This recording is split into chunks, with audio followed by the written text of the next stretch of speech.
depuis 1973. Donc, de ce fait, j'ai 6 salles des fêtes. Voilà, donc j'ai dit, il y en aura bien une de libre, et j'ai proposé Nanteuil. Je suis donc très heureux de vous recevoir aujourd'hui pour la réunion des présidents de l'ex-Poitou-Charentes. Merci Didier. Merci à toi.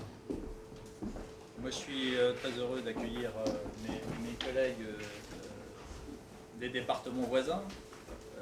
Donc effectivement l'ex-Poitou-Charentes est réuni aujourd'hui ici sur la commune de Nanteuil. On se réunit parce qu'effectivement on connaît le contexte dans lequel nous sommes, le contexte environnemental, et qu'on sait que les énergies renouvelables sont importantes. Néanmoins, on aperçoit depuis quelques années que tout l'effort se concentre sur une seule partie, une partie de nos quatre départements, et que alors qu'il y avait autrefois un cadre, aujourd'hui il n'y a plus de cadre, enfin, chacun va pouvoir l'exprimer, mais ce qui fait qu'on est dans l'anarchie la plus complète, avec nos territoires qui sont livrés à des sociétés qui viennent installer des projets sans avoir conscience de ce que ça peut représenter sur nos territoires, dont certains d'ailleurs sont fragiles, sont en déprise, et sur lesquels il convient de ne pas venir les pénaliser par des projets qui sont, alors on va le montrer, et qui sont non seulement nombreux, mais qui viennent particulièrement impacter nos communes, lacérer nos paysages et porter atteinte à ceci. Donc ce sentiment, on l'a tous partagé, donc on va tous l'exprimer les uns après les autres. Voilà, effectivement, il y a beaucoup de soleil ici, on peut faire beaucoup plus de photovoltaïque. Je rappelle que sur la production électrique aujourd'hui, l'éolien c'est déjà 5%, le photovoltaïque c'est qu'1,7%. Voilà, il y a d'autres solutions, et aujourd'hui le seuil de tolérance nous semble totalement dépassé, et en tout cas on ne peut pas rester les bras croisés devant ce qui se passe. Devant ce que beaucoup d'habitants supportent de moins en moins. Et donc pour nous, on demande de façon concertée, puisqu'on discute entre nous aussi, à ce qui est à la fois un moratoire et qu'on puisse redéfinir un cadre dans lequel on puisse construire des choses qui soient validées par tout le monde. Aujourd'hui, certains diront aussi, on peut avoir avis défavorable de la population, du conseil municipal, du commissaire enquêteur, de la préfecture, et voir malgré tout qu'un projet, ils attaquent au TA et ils gagnent, et comme ça, contre l'avis de tout le monde, les fermes éoliennes s'installent. Voilà, je ne veux pas être plus long, mes collègues, notamment Lionel, connaît très bien ce dossier qu'il a porté à bras le corps dans la Charente-Maritime, mais je ne sais pas qui d'entre vous souhaite prolonger. Peut-être Bruno ou Lionel. Non, Bruno. Ouais. Non, parce que j'ai la primeur. Ah. Je t'explique pourquoi. C'est parce que nous, on supporte pratiquement actuellement 50% de la fabrication d'énergie éolienne sur la Nouvelle-Aquitaine. 50% dans les Deux-Sèvres. Et la Nouvelle-Aquitaine, aujourd'hui, produit normalement de l'énergie éolienne, mais 91% de cette énergie est produite par les 4 départements qui sont représentés aujourd'hui. Alors quand on donne ce chiffre, on comprend tout de suite que les populations de ces départements, et en ce qui me concerne tout particulièrement la population des Deux-Sèvres, commencent à trouver que trop c'est trop, et qu'à un moment donné, il faut faire quelque chose. Alors on peut, si on resitue ça dans le contexte national et international, on peut comprendre que, effectivement, l'État français se sent obligé de respecter les objectifs qui sont fixés par l'Union européenne et par les directives de cette Union. Pour autant, il y a un moment où il faut une certaine égalité dans les répartitions des parcs éoliens qui, dans un paysage comme celui des Deux-Sèvres, n'est pas complètement à négliger. On a des tas de parcs dans notre département qui défigurent littéralement les paysages de certains des plus beaux endroits du département.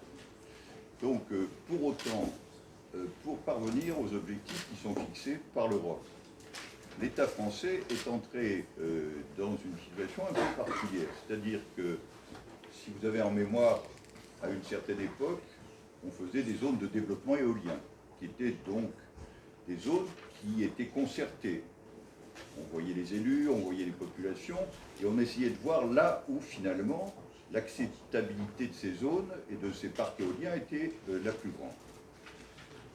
Ces zones ont été supprimées et elles ont été remplacées par des schémas régionaux, lesquels schémas régionaux ont soit été annulés à l'initiative de l'État, soit elles l'ont été par les tribunaux administratifs.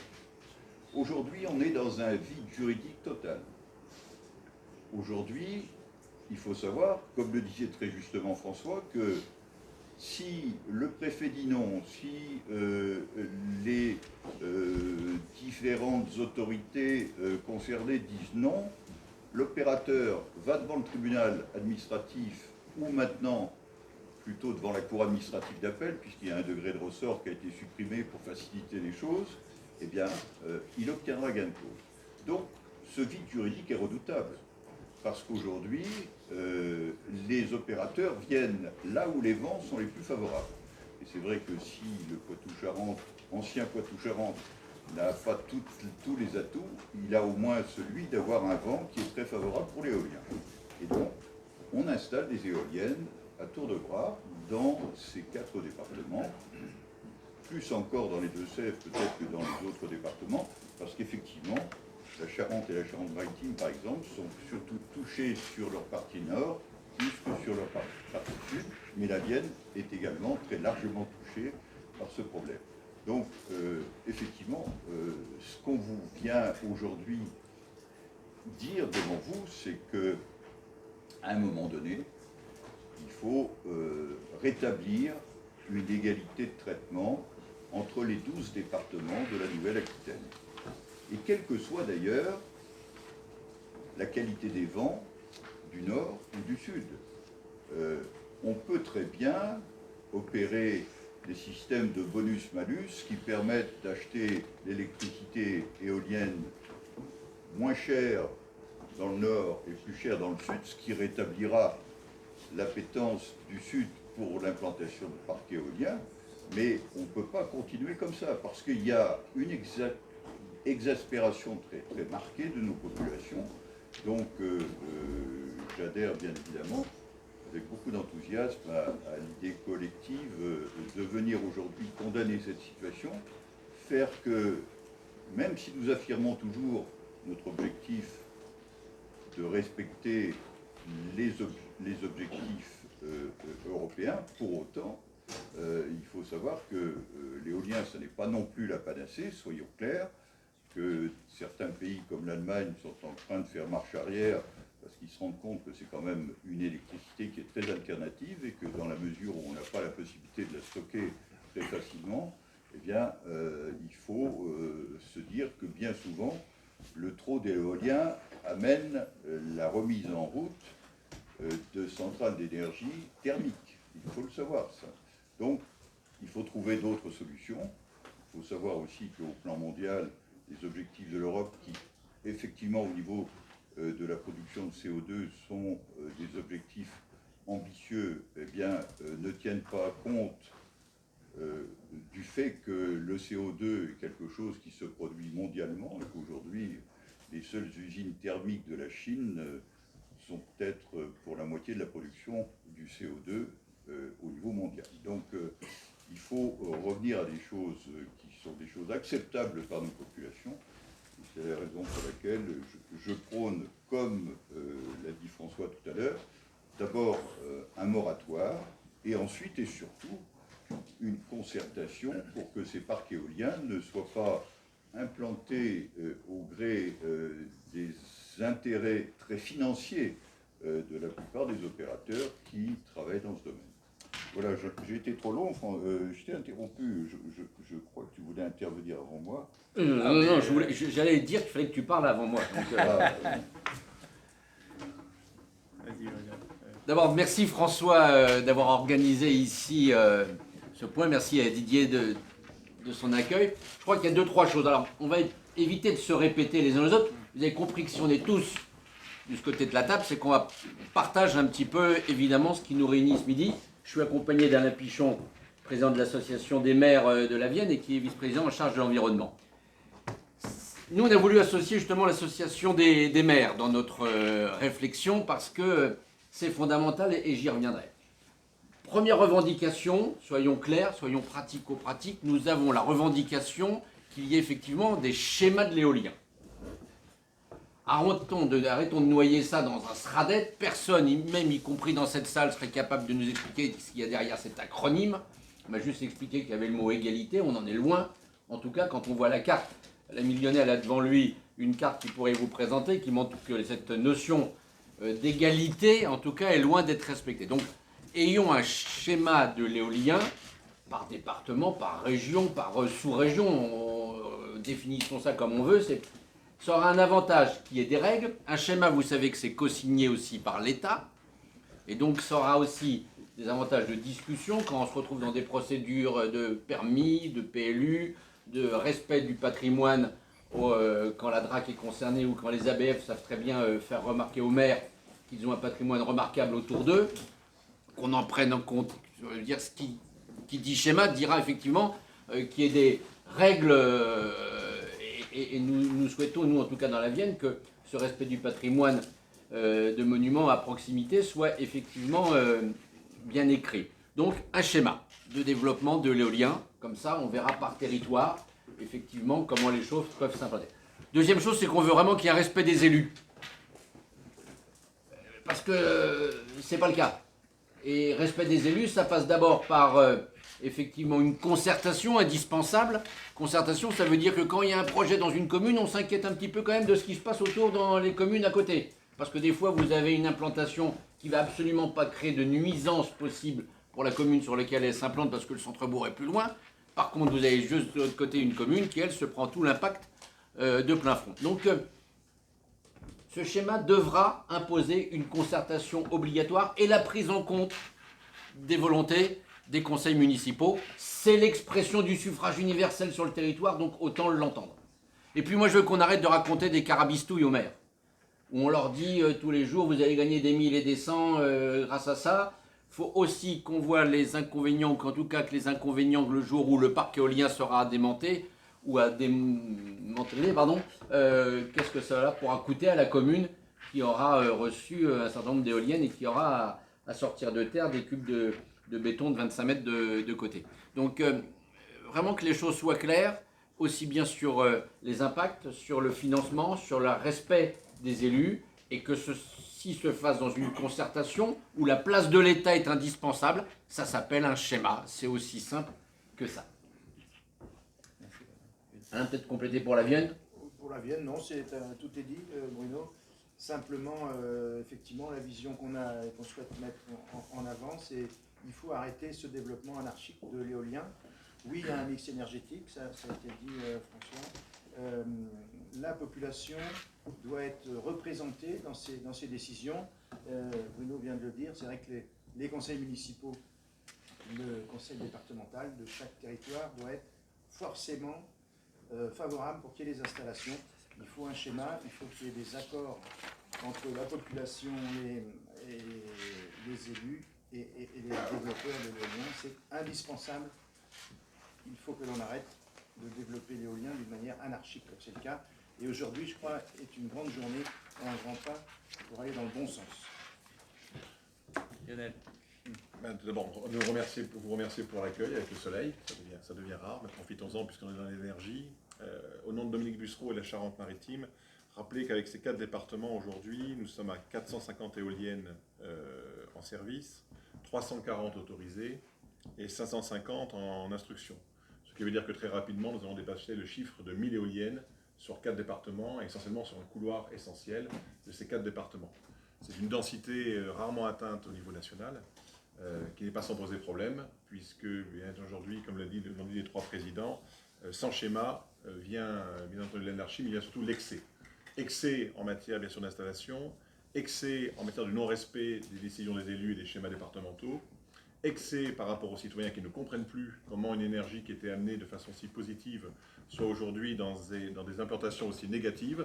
Nous parlons là de démarches commerciales qui sont quand même des démarches, je dirais, qui feraient frémir n'importe quel citoyen si on lui expliquait. On est au-delà de la vente, sauf qu'on ne vend pas là des aspirateurs, on vend des éoliennes, dont je rappelle le démantèlement n'est pas du tout pour l'instant assuré, et dont on ne sait plus très bien comment on pourra démanteler des engins industriels de 180 mètres de haut, avec du béton qu'on ne saura pas enlever, surtout pas pour 50 000 € comme c'est prévu dans les contrats.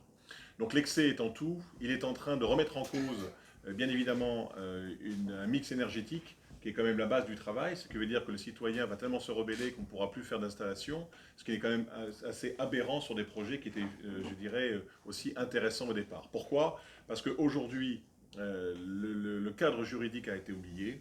Donc le cadre démocratique a été oublié. En matière de juridiction, on voit bien là aussi qu'il y a des vrais problèmes pour essayer, sur des décisions du citoyen, des fois du commissaire enquêteur, des élus, où ne sont prises en compte. Je prendrais aussi par exemple les commissions des sites, dans lesquelles nous siégeons tous, des commissions environnementales dans des sites de protection, où toute la commission vote contre l'installation d'éoliennes, parce que bien évidemment l'éolien s'installe plutôt là où il y a, je dirais, plutôt des sites environnementaux intéressants, puisqu'il y a peu de monde, et c'est sur la nature, et on voit au coude à coude, des fois la LPO, des fois les chasseurs ou les actions environnementales, voter contre, comprenant bien aussi qu'il y a des atteintes environnementales. Là encore de l'excès. Nous sommes, nous, par exemple, sur des installations qui sont sur des sites, nos plus beaux sites environnementaux. Et enfin, pour certains citoyens, ils ne comprennent plus qu'à certains moments, on leur amène des projets qu'ils soient décidés simplement par des actions commerciales, échappant en cela et en tout, je dirais, à la volonté des élus et surtout simplement aux règles les plus évidentes d'équité et d'égalité. Voilà où nous en sommes aujourd'hui. Je remercie vraiment les présidents d'avoir pris cette initiative. Encore une fois, elle est positive, elle est simplement de se dire qu'aujourd'hui, comme toujours, finalement, si cela revenait un peu dans un schéma, que ça revenait un peu dans des élus encadrés par l'État, nous serions au moins dans une garantie de satisfaire l'avenir.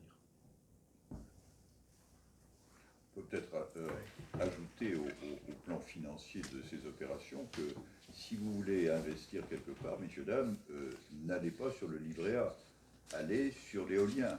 Ça vous rapportera à peu près 4 fois plus ou 5 fois plus que le livret A. Et donc, il est clair que derrière cette opération, qui effectivement, ces opérations qui se cachent derrière ces objectifs de fourniture d'énergie renouvelable, il y a aussi des opérations qui sont des opérations financières. Et si tous les opérateurs sont aussi pressants sur les dossiers, c'est pas par hasard. C'est important à savoir aussi. Oui, alors on va répondre à vos questions.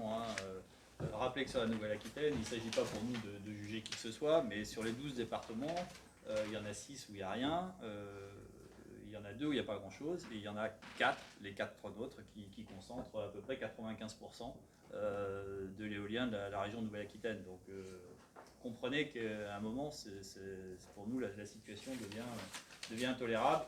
Donc il n'y a pas une éolienne au sud de Bordeaux. Vous pourrez la voir, elle est claire.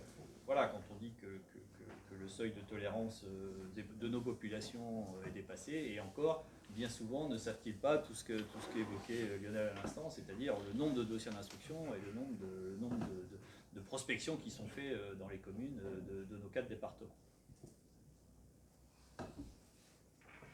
Quand vous dites aucune au sud de Bordeaux, qu'est-ce qu'il faut entendre derrière ça? C'est uniquement venteux et géographique ou il y a d'autres leviers derrière? En fait, je pense qu'il y a quand même des départements, ne serait-ce que les 2 grands départements côtiers de la Gironde et des Landes, et aussi des Pyrénées-Atlantiques, qui, pour des raisons qu'on peut comprendre, sont opposés au projet. Et je pense que ce refus côtier a en quelque sorte protéger ces 3 départements d'implantations trop nombreuses. Mais il faut reconnaître que sur d'autres départements qui sont à l'intérieur des terres, l'implantation est pratiquement inexistante également. On regarde cette carte. Alors, il y a des raisons techniques que j'évoquais tout à l'heure, c'est ce qu'on appelle la qualité des vents, qui sont, semble-t-il, bien meilleurs sur le nord de la Nouvelle-Aquitaine, mais pour autant, c'est une question tout à fait financière aussi et technique. Les mécaniques qui produisent l'électricité, les éoliennes, donc, vont produire effectivement, avec un vent de moins bonne qualité, à peu près 2 fois moins d'électricité qu'elle n'en produirait avec un vent plus favorable. Et donc, bien évidemment, au plan de l'économie des projets, il est bien plus intéressant de s'installer sur le nord. Mais on peut imaginer, c'est ce que j'évoquais tout à l'heure, une possibilité de moduler le prix de rachat de l'électricité pour contraindre les opérateurs finalement à s'installer ailleurs ou à faire autre chose ou aller sur d'autres énergies. Mais là, pour ce qui nous concerne, c'est un problème aussi, ça a été dit, c'est une réaction maintenant des populations, des propriétaires. Je vois dans les Deux-Sèvres, j'ai des parcs qui s'installent à côté de châteaux classés monuments historiques. Je vous laisse penser quelle est la réaction du propriétaire. Mais il n'y a pas que ça, il y a des populations qui aujourd'hui sont excédées par la densité de ces installations. Juste une remarque là-dessus, l'éolien entraîne et amène l'éolien. Et c'est là qu'est toute l'inquiétude, c'est-à-dire que ne jamais oublier que c'est une implantation industrielle, même si elle est environnementale, même si elle est sur l'énergie, même si elle a des vertus, elle est industrielle. Ce sont des champs d'éoliennes. Or, l'installation fait que quand un champ d'éoliennes a réussi à s'installer, bien entendu, commercialement, il est intéressant de tenter d'en mettre beaucoup plus autour, pour des raisons d'abord évidentes en matière d'économie, mais tout simplement parce que l'implantation est plus facile, parce que tant qu'à détériorer un site, car c'est comme ça qu'il est envisagé, si on n'a pas dit quelque chose la première fois, 10 de plus ou 20 de plus ne changeront pas grand-chose au problème. Ce qui veut dire qu'il y a saturation dans les mêmes endroits. Bon. Et c'est là qu'on voit très bien qu'on est quand même dans une installation très clairement industrielle, parce qu'à la fin, ça fait des champs d'éoliennes. Et personne ne viendra vivre autour de champs d'éoliennes. Tout le monde s'en écartera le plus possible, d'où les conséquences en matière touristique, de vie sociale, et encore une fois, dans le contexte actuel et moderne, un problème de la ruralité. Car on installe toujours les installations qui posent problème plutôt chez les autres. Et encore une fois, plutôt dans la ruralité.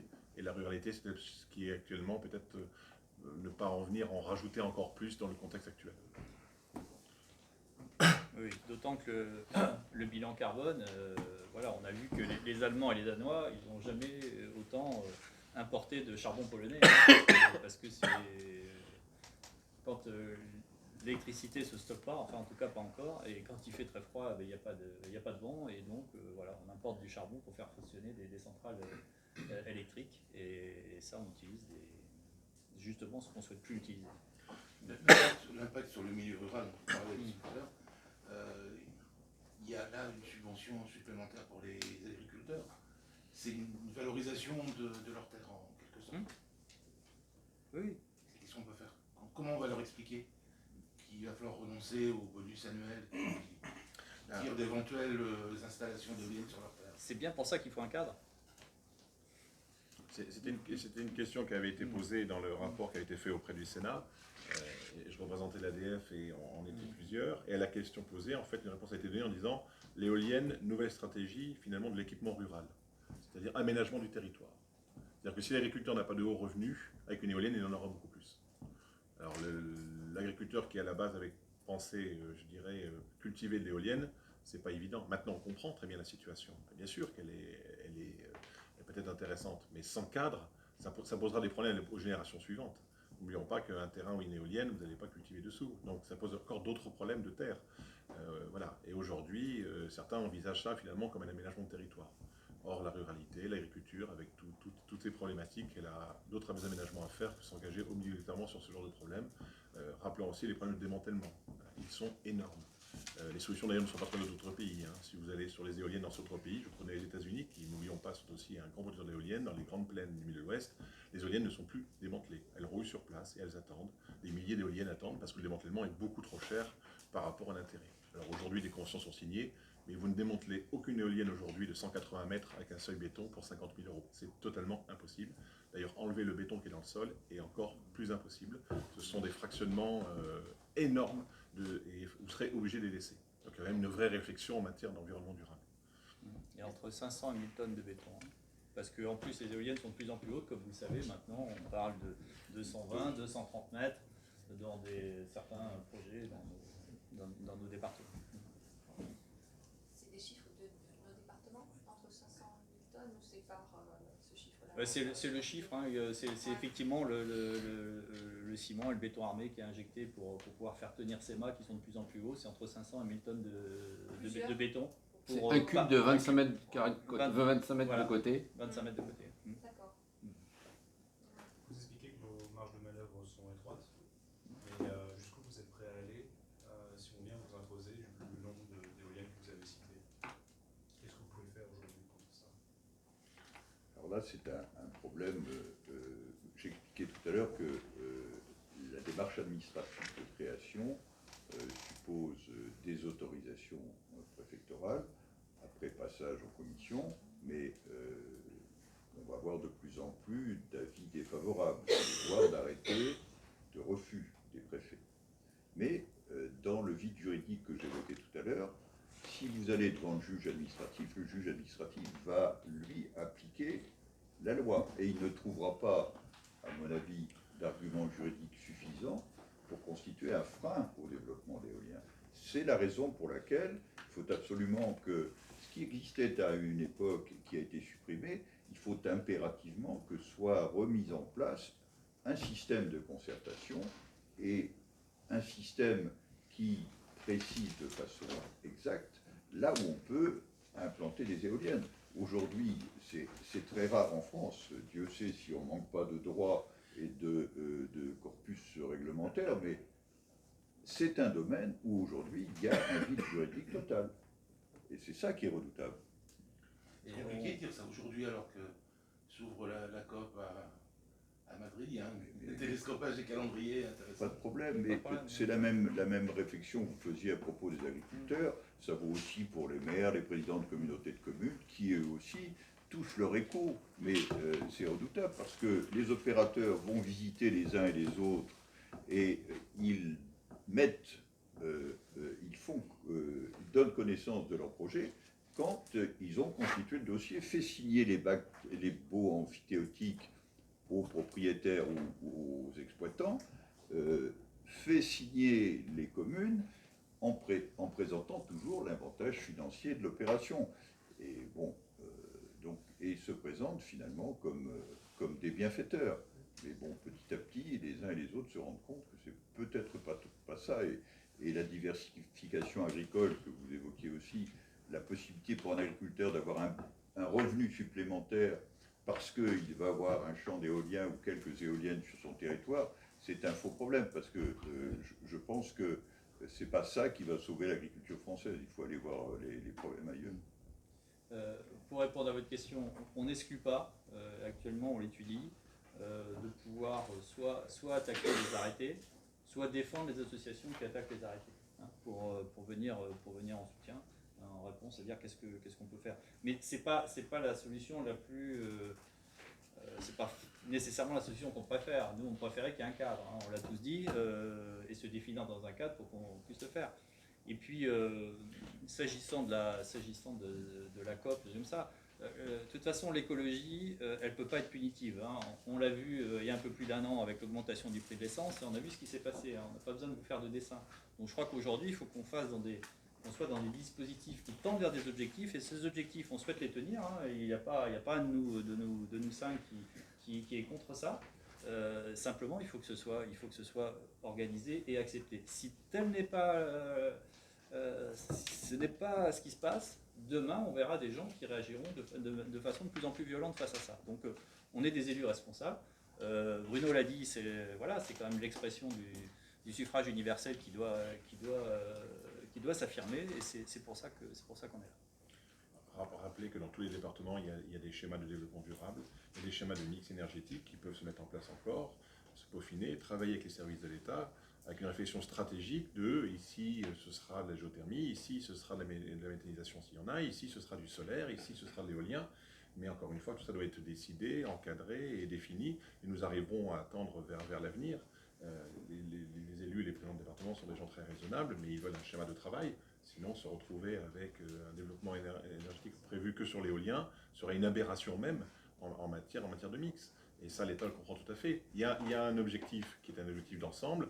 Ne faisons pas un objectif que sur l'éolien. Sinon, nous allons être en retard. Et dans quelques années, quand ce sera plus l'énergie en pointe et qu'on s'apercevra que les conséquences, comme toute chose, hein, je rappelle que la mise en place du nucléaire, il y a quelques années, était la panacée absolue. Eh bien oui, ça a des défauts, certes. Donc aujourd'hui, l'éolien a aussi des défauts. Et a priori, on commence déjà à en identifier quelques-uns. Donc après, on se dit, mais ouais, pourquoi vous n'avez pas travaillé sur d'autres énergies? On n'a pas eu le temps parce que le développement, et puis maintenant les gens refusent qu'on installe n'importe quelle production. Donc on travaille totalement, je dirais, dans le sens contraire, parce qu'on a laissé, encore une fois, l'initiative à des commerciaux. Je rappelle que l'initiative d'installation, maintenant que la loi le favorise, ce ne sont que des commerciaux. Et n'importe quelle entreprise les embaucherait aujourd'hui, dès la première minute. Ils ont des techniques commerciales qui se lancent au salut réel. N'oublions pas qu'un président d'appartement ou un maire sait que l'éolien s'installe sur une commune. Il ne saura jamais jusqu'à la fin avec qui le bail commercial a été signé. Il faut quand même l'entendre. Voilà, on en est à cette installation-là, bail commercial d'un terrain qui donnera la vue éolienne sur une autre commune dont le maire n'est pas concerné. Il y a un moment, si vous voulez, où là, quand le mercantile prend le dessus sur l'intérêt général, cela pose un problème fondamental sur notre processus de démocratie. Et un cadre et un schéma, ça aboutira à quoi? À vous permettre de refuser toute installation supplémentaire? Ça va déjà permettre la concertation, ça va déjà favoriser le fait de se parler. C'est fondamental. Il y a un schéma, c'est co-signé par un président de département à un préfet, et donc ça veut dire qu'il y a eu concertation. Nous, c'est ce qu'on souhaite dans l'observatoire. On a pris un peu un modèle sur ce qu'avait fait la Charente-Maritime, un observatoire où on a mis des maires, des associations d'agriculteurs, de défense de l'environnement, des chasseurs, parce qu'il faut prendre les considérations de tout le monde, pas oublier aussi ce volet-là. Donc voilà, c'est de la concertation, du dialogue, de l'écoute. Ça se passera nettement mieux dans ce pays, on le sait. Écouter les élus qui connaissent le terrain. Voilà, nous on conseille, pour répondre à votre question, on conseille aux maires qu'on reçoit, faites des documents d'urbanisme, faites des PLU, des PLUI qui protègent un certain nombre de choses, les cônes de vue de tel ou tel bâtiment historique. Voilà, on est dans de la construction. On ne va pas demain matin s'allonger sur les voies ferrées de la LGV. C'est pas ça l'enjeu. Au contraire, on veut du dialogue. On veut qu'il y ait prise en compte des gens raisonnables. Les élus locaux sont des gens raisonnables. Donc c'est ça qu'il faut faire ressortir dans ce débat-là. On sent bien en vous écoutant que les populations ont ras-le-bol, ça veut Bien dire sûr. qu'on arrête là, quoi. Et vous voyez bien dans des communes, non, mais pour donner un exemple là-dessus, vous avez des communes aujourd'hui où pour les municipales, vous avez la liste pro-éolienne, la liste anti-éolienne. Enfin, Il y aurait un moyen marche sur la plus tête. radical. Hein. Si l'État ne donne pas le prix de l'électricité, pas de problème. Si on rachète l'électricité, qu'on achète quelque autre électricité à un prix donné, là je pense que d'ailleurs ça coûte aux contribuables français, puisque derrière c'est un engagement de l'État de racheter à un prix donné. Je crois que c'est quelques milliards d'euros quand même que donne l'État. Donc il faut aussi peut-être faire un calcul définitif de ce que nous coûtent toutes ces opérations. C'est pas un rejet de tous les projets. Il y a des territoires où il y a un consensus pour qu'il se crée des fermes éoliennes. Pourquoi pas? Mais c'est ce qu'on dit. C'est-à-dire simplement, ça ne doit plus être aujourd'hui uniquement une bande de commerciaux qui viennent mettre nos territoires en coupe réglée pour essayer d'être les plus rapides à signer auprès de propriétaires fonciers pour monter des projets faisant fi de tout ce qui peut se passer autour. C'est la réalité qu'on vit aujourd'hui. Hein. Dans tout projet aujourd'hui, on vous demande une étude d'impact, sauf dans l'implantation d'éoliennes. Voilà. On met dans le cadre d'un cahier des charges ou dans le cadre de ce schéma-là, une étude d'impact. Visuel, sonore, phonistique. Avec les services de l'État. Pardon? J'ai eu le retour des services de l'État. Je pense à la Picardie, qui est pendant laquelle j'ai travaillé il y a 3-4 ans, où c'était l'invasion. Ils ont un schéma régional de l'éolien et pratiquement un dossier éolien sur deux, il y a 3 ans, se faisait retoquer parce que pas de. Et il date de quand? Il date de l'ancienne région Picardie ou de la région Hauts-de-France? Je vérifie s'il a été renouvelé, justement. C'était le sens de ma Parce question. que tous les schémas régionaux ont été écrasés. Donc aujourd'hui, à ma connaissance, il n'y a pas de schémas régionaux. D'ailleurs, les schémas qui sont souvent cités aujourd'hui comme pouvant arranger les choses, c'est des schémas départementaux. Parce qu'effectivement, citer le problème de la région Nouvelle-Aquitaine, il faut savoir que le SRADET de Nouvelle-Aquitaine ne mentionne pratiquement rien. J'ai fait une intervention lors de ce schéma qui n'est d'ailleurs pas encore voté, il le sera dans quelques jours devant le Conseil régional, mais les mentions concernant l'éolien sont pratiquement inexistantes. Et je crois bien que dans le comité qui s'est préoccupé techniquement de la question, la conclusion a été que la réglementation existante était suffisante et qu'il n'était pas nécessaire de donner de prescriptions particulières sur l'éolien. Vous voyez un petit peu l'enthousiasme, mais on peut comprendre que la majorité des départements n'étant pas concernés par l'éolien sur cette grande région, il y en a 8 sur 12 qui ne sont pas concernés, on peut comprendre cette réaction. Mais qui me fâche un peu, la seule attention qu'ils ont faite, c'était effectivement en mentionnant qu'il faudrait une répartition plus équitable des parcs éoliens sur le territoire régional. C'est la seule concession qu'ils ont faite. Ce n'est pas non plus encourageant. Oui, et puis Xavier Bertrand a fait des déclarations très claires sur le sujet. Hein. Donc, effectivement, il se passerait effectivement sur le corps national. Voilà ce qui se passe où nous sommes, hein, dans ce périmètre qui touche le nord Charente, le sud Vienne. Et Vous avez la répartition par chacun la vôtre Vous regardez la carte là. En nombre d'éoliennes. Je vous la donne. Je crois que rien que le canton de Civray qui Vous touche regardez les 120 projets. Voilà. Ça se passe. Les gens en bas. Donc en revanche, c'est ce qui a été refusé, je ne vais pas les oublier, les routes. C'est pour ça que je dis qu'il n'y en a aucune au sud de Bordeaux. Sachant que les collègues extrêmement tardivement, les projets et à la ville de sorte. Il y en a beaucoup qui sont à l'étude en ce moment par les développeurs, qui ne sont encore pas sur cette. C'est l'Adréal qui sort. Non mais regardez ce qui se passe sur ces périmètres-là. Voilà, quand on voit la carte régionale, on peut s'interroger quand même sur la carte régionale.